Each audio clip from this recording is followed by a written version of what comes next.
ఇప్పుడు చూడు ఎంత ఆపరేషన్ అయింది, గంటల గంటల తర్వాత లేవడతామా?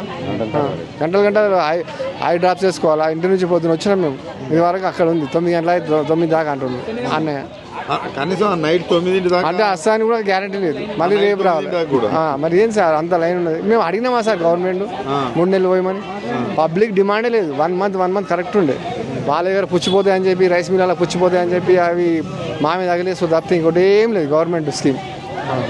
అక్కడ రైస్ మిల్లలో పడ్డాయి బియ్యం, 3 నెలలు పోసి ఇంట్లో పోయి పడేసుకుంటారు, ఏమనగానని చెప్పి తింటారని చెప్పి వాళ్ళ ఉద్దేశం. నేను స్ట్రేట్ ఫార్వర్డ్. మీకు కంటి ఆపరేషన్ అయినా కూడా వచ్చి వచ్చి మనిషి తోడున్నది, ఇద్దరం వచ్చి పడ్డాం. ఏం చేస్తాం, తప్పదు కదా. రోజు చూసిపోతున్నాం, రోజుగా తెగించి లైన్లో పడ్డాం.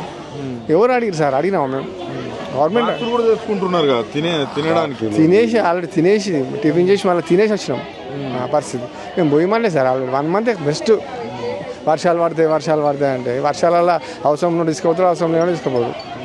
ఇప్పుడు ఎంత ముందు నువ్వు రేషన్ సరుకులోకి వచ్చినప్పుడు ఇక్కడికి ఏదైతే బియ్యానికి ఎంత టైం పెట్టేది, ఇప్పుడు ఎంత టైం? ½ అన్ అవర్లో సార్, ½ అన్ అవర్లో పోసేస్తుండే బాబు, ½ అన్ అవర్లో పోసేస్తుండే.